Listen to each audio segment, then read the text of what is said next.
What's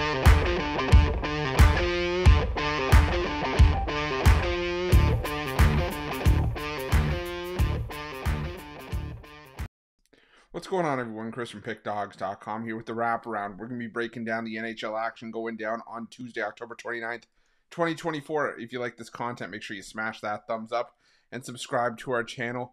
And make sure you let me know your NHL picks in the comment section below. And if you're looking for my best bets, including my daily $15 best bet, head on over to Pickdawgz.com and click the Premium Picks tab at the top of the page. Well, we get back to the Wraparound here on Tuesday, and had some nice winners.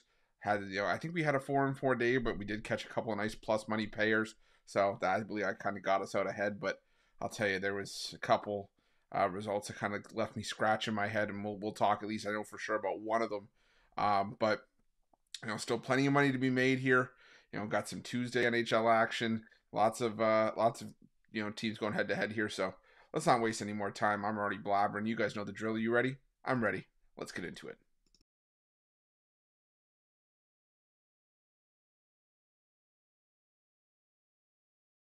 First, we head to the PPG Paints Arena where the Pittsburgh Penguins take on the Minnesota Wild.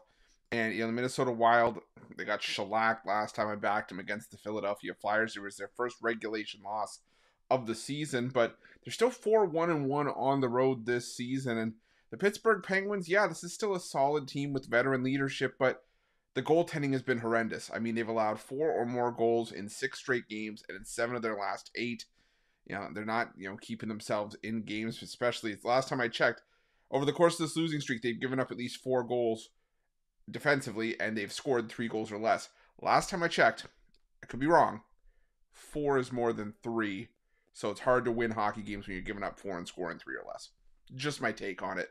The Pittsburgh Penguins, at some point, I'm sure they're going to wake up, but the Minnesota Wild are playing well out of the gate, and I was wrong about this Minnesota team. I said I was a little bit concerned about their goaltending, that it was going to be shaky, and that I wasn't going to be able to trust them long term. But I think that we can still trust them here. We're getting a great price with them, so I'm going to take the Minnesota Wild on the money line in this one.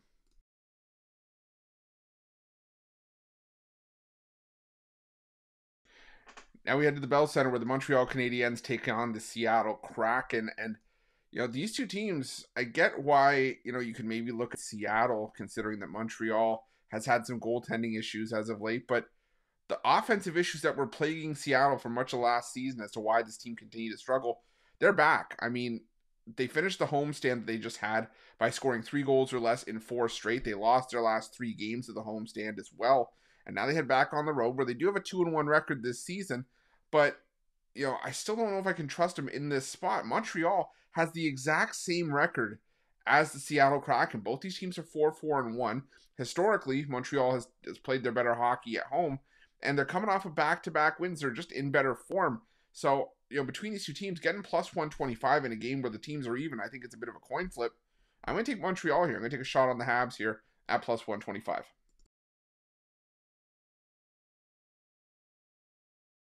Now we're going to the UBS Arena where the New York Islanders take on the Anaheim Ducks.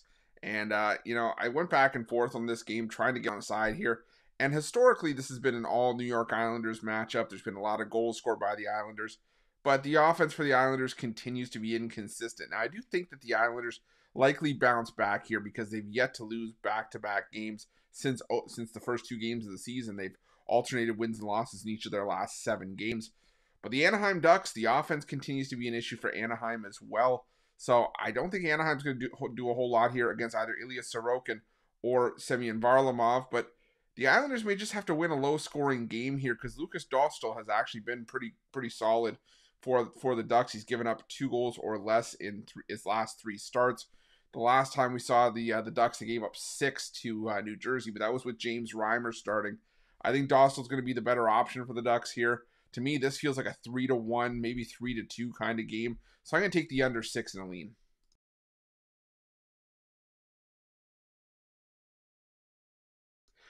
Now we head to the TD Garden where the Boston Bruins take on the Philadelphia Flyers.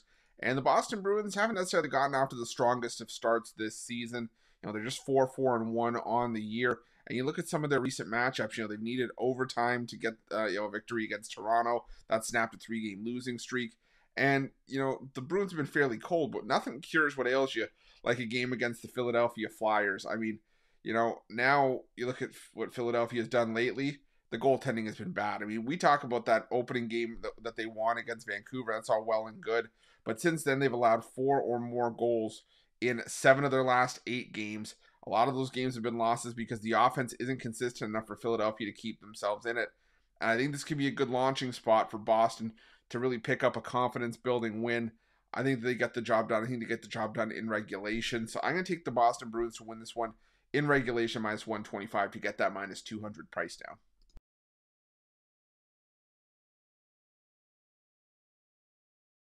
Now we head to the Canadian Tire Center for a matchup between the Ottawa Senators and the St. Louis Blues, and two teams that are both are hovering around or at 500 this season.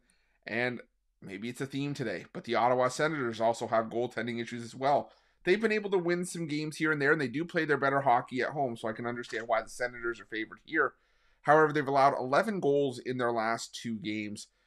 And those were against a couple of the better teams in the NHL in Colorado and Vegas, and those were on the road. But last time we saw the Sens at home, they gave up 4 goals, albeit in a win, 5-4. Also gave up 7 goals in an 8-7 overtime win over the Kings earlier this season. For me, the Blues are inconsistent. They've alternated wins and losses in each of their last 4, but I feel like they have the better goaltending right now. Joel Hofer's been outstanding.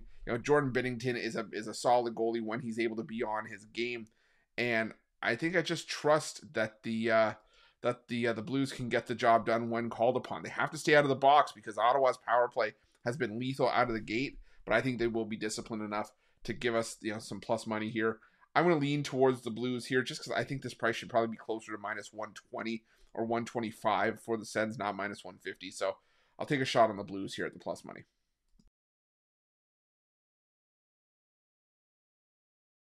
Now we head to the Capital One Arena for the matchup between the Washington Capitals and the New York Rangers. And the New York Rangers are going to be a team I'm going to back often this season because I feel like they are still one of the best teams in the NHL. However, I think this is a Capitals spot. The Capitals, sure, they've had their bell rung by the Rangers last season, but the thing is, in the regular season, the home team won all 4 meetings between these two last season. It was only when they met in the playoffs that the Rangers got the wins in Washington, and I think this is a revenge spot. The Washington Capitals were swept by the Rangers in humiliating fashion in the first round of the postseason last year, and I think the Capitals want some blood here. The Caps are playing well. They took the loss against Tampa Bay last time out 3-0, but they were on a 5-game win streak before that. They were scoring goals left and right.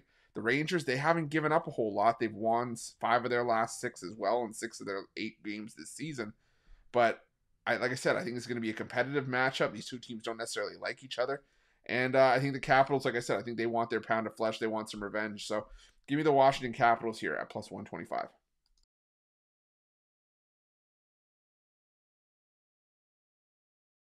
Our final game comes to us from the SAP Center where the San Jose Sharks take on the Los Angeles Kings in a Pacific Division rivalry. And I've got to check the temperature in hell right now because San Jose actually won a hockey game.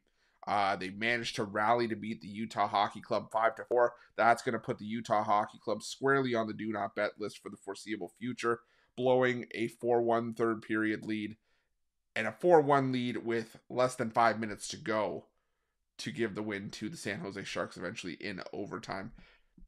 Inexcusable for Utah. But we're here to talk about San Jose, and those kinds of performances are, they can do one of two things. They can give you some momentum going forward, or they can result in a letdown the following game. To be honest, I don't trust San Jose to string together consistent results.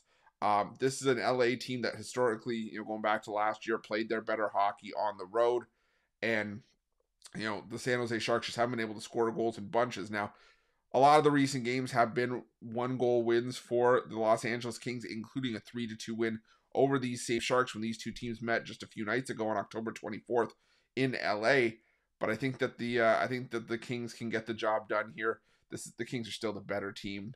The goaltending is starting to get healthy once again, and I think that the Sharks going to be feeling themselves a little bit too much after that first win of the season. So I'm going to take a shot here on the Kings on the puck line, laying the -1.5, but really not when I'm rushing to bet. That's it. That's all the NHL action for Tuesday, October 29th, 2024. If you like this content, make sure you smash that thumbs up, subscribe to our channel, and let me know your NHL picks in the comment section below. If you're looking for my best bets, the games that I love, head to pickdawgz.com. Click the Premium Picks tab at the top of the page, and remember to use the promo code PICK at checkout for an additional 15% off your purchase. Thanks for watching. See